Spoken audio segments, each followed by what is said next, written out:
আমি বেসিক্যালি সেলসটা নিয়ে একটু বেশি কথা বলি সবসময়। আজকেও তোমাদেরকে সেলস নিয়েই বলবো এবং ওভারঅল অপারেশন ম্যানেজমেন্ট নিয়ে কথা বলবো। সেলস এবং অপারেশন ম্যানেজমেন্ট দুইটাই খুব গুরুত্বপূর্ণ। সেলসটা কেন বলবো? কারণ আমাদের সব আয়োজনের মূল আয়োজন কিশোর সেলস। সেলস ভালো না হলে কোনো আয়োজনই কোনো কাজে লাগবে না, লাগবে এখন বরবিহীন বরযাত্রীর মতো হবে, তাই না? বরহীনাই বরযাত্রীর কোনো ভ্যালু আছে? সো সেলস ছাড়া অন্য সকল আয়োজন কি অন্য মানে বলা আর না বলা সমান। সুতরাং সেলসকে প্রাধান্য দিয়ে এর সাথে রিলেটেড যত বিষয়াদি আছে সেগুলো আমরা শিখবো, বাট সেলসটাকে আমরা অগ্রাধিকার রাখবো সকল ক্ষেত্রে। এখন সেলস মানে কি?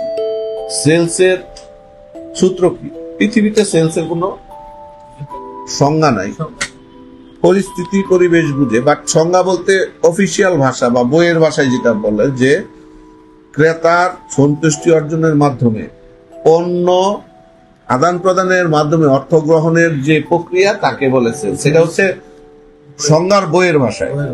বাট আমরা এটা ফিল করতেছি কথাটা ঠিক আছে, কিন্তু আমরা আমাদের ভাষা হইল আমাদের কাছে কাস্টমার ঢুকবে তার ইচ্ছায়, বের হবে আমাদের ইচ্ছায়। এর মধ্যে যত কাজ আছে, যত প্রক্রিয়া আছে, যত কৌশল আছে, সেটাকে আমরা যত বেশি সুন্দরভাবে অ্যাপ্রোচ করতে পারবো, উপস্থাপন করতে পারবো, কাস্টমার কনভিন্স করতে পারবো, সময় দিতে পারবো এবং ব্যাগ বের হবে, এটাই হচ্ছে আমাদের সেল, তাই না?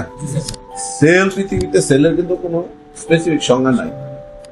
সূত্র অলওয়েজ সেলসের সূত্র একটাই। এখন তুমি আজকে কাপড়ের, কালকে গোল্ডের, পরশু দিন যে বইয়ের দোকান, পরের দিন ফার্মেসি, ব্যবসার ধরন ভিন্ন হতে পারে, কিন্তু সেলসের অলমোস্ট ধরন কিন্তু সেম।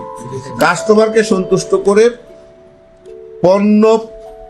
পণ্যের বিপরীতে যে অর্থ গ্রহণের প্রক্রিয়া, অর্থাৎ তোমার কাস্টমার সন্তুষ্টির উপর নির্ভর করে কাস্টমারকে কনভিন্স করে তুমি একটা প্রোডাক্ট দিয়ে তার বিপরীতে যে অর্থ গ্রহণের প্রক্রিয়া, অর্থাৎ শার্ট প্যান্ট গেঞ্জি টি শার্ট আমরা দিয়ে টাকা নিচ্ছি, এটাই হচ্ছে আমাদের সেলস, তাই তো? এইটা করার জন্য আমাদের কি কি দরকার এটা আমাদের খুব ভালো জানতে হবে। যেমন আমরা যেহেতু শোরুম নিয়ে কাজ করি, শোরুম মানে কি? ডিসপ্লে সেন্টার বা প্রদর্শনী কেন্দ্র, তাই তো? এখানে আমাদের ডিসপ্লে ব্যাপারটা সবসময় সচেতন থাকতে হবে, কারণ কাস্টমার ঢুকে কি দেখে? ডিসপ্লেটা দেখে, ডিসপ্লে দেখে। এখন ডিসপ্লেটা যদি অগোছালো অসুন্দর হয়, নিশ্চয়ই ভালো লাগবে না, কেনার আগ্রহ তৈরি হবে না, হবে? সুতরাং আমাদের ডিসপ্লের ব্যাপারটা খুব সচেতন থাকতে হবে, ডিসপ্লে ম্যানেজমেন্টটা নিয়ে কাজ করতে হবে। তার আগে আরো কিছু বিষয় আছে। একটা শোরুমে মানুষ ঢুকবে যে তার নিজের ইচ্ছার আগে আমাদেরও কিছু কাজ আছে। যেমন শোরুমের সামনের পরিবেশটা সুন্দর রাখতে হবে। শোরুমের ভিতরে আমরা তো পরিপাটি রাখবো, এসি চালাবো, সবকিছুই ঠিক থাকবে, কিন্তু শোরুমের বাইরে নোংরা, কাদামাটি আছে বা ময়লা আবর্জনা, এটাও আমার খেয়াল রাখতে হবে যেন সামনের পরিবেশটা সুন্দর থাকে, কাস্টমার যেন স্বাচ্ছন্দ্যে ভালো একটা শোরুম দেখে যেন ঢুকার সময় যেন একটা ভালো অনুভূতি থাকে, এটাও আমাদের খেয়াল রাখতে হবে। আউটসাইডটা, হ্যাঁ। তারপরে আমার ঢুকার সময় সিকিউরিটি গার্ড খুললো, সালাম দিল, ভালো একটা বোধ করবে। সব দোকানে গেলে দিল না, বাট আমার এনে সালামটা দিল, পুরোটা টান দিয়ে খুলে দিল, এটা সে একটা সম্মান বোধ করলো যে না, আমার একটা সম্মান, নাকি? এই জিনিসটা কিন্তু খুব ইম্পর্টেন্ট। তাহলে দুটা কাজ হইলো, পরিষ্কার, সামনের জায়গাটা পরিষ্কার থাকলো। 3 নাম্বার কাজ কি? একজন কাস্টমারের মাইন্ড যখন ঢুকে তখন কিন্তু একরকম থাকে, আর আদার্স পরিবেশের কারণে বাকিটা তৈরি হয়। এর মধ্যে কি হয়? প্রথম কাজ করে, তুমি যে কোনো জায়গায় যাও, প্রথম কাজ করে নাক, তারপরে কাজ করে হলো চোখ, কান, তারপরে চোখ। নাক কি করে? ঢুকার পরে শোরুমের ভিতরে তোমার কিন্তু কোনো কিছু দোকান আগে তোমার ব্রেনে সিগন্যাল দিবে গন্ধটা, স্মেল। শোরুমের ভিতরে যদি একটা সুন্দর একটা গন্ধ থাকে, একটা ফুরফুরে একটা মেজাজ তৈরি হয়ে যায় না? আর যদি এনে একটা বাজে গন্ধ, ঘামের গন্ধ বা একটা বিদ্যুটে গন্ধ, মানুষ কিন্তু এমনি বিরক্ত হয়, আসলাম, তাই না? তাই না? মাছের বাজারে গেলে এক ধরনের গন্ধ, মুরগির বাজারে এক ধরনের গন্ধ, আবার সুপার শপে একরকম লাগে। তোমার সুপার শপের ফ্লেভার কি মুরগির বাজারে পাবা?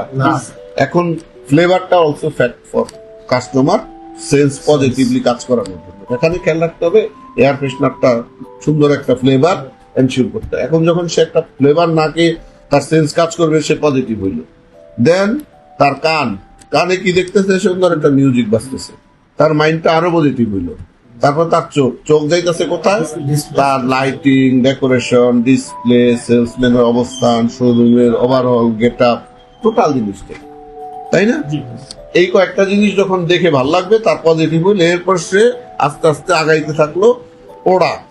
এবার দেখবে সে প্রোডাক্ট ডিসপ্লেটা দেখে দেখবে যে প্রোডাক্ট গুলা খুব ভালো কালেকশন আছে, সুন্দর সুন্দর কালেকশন।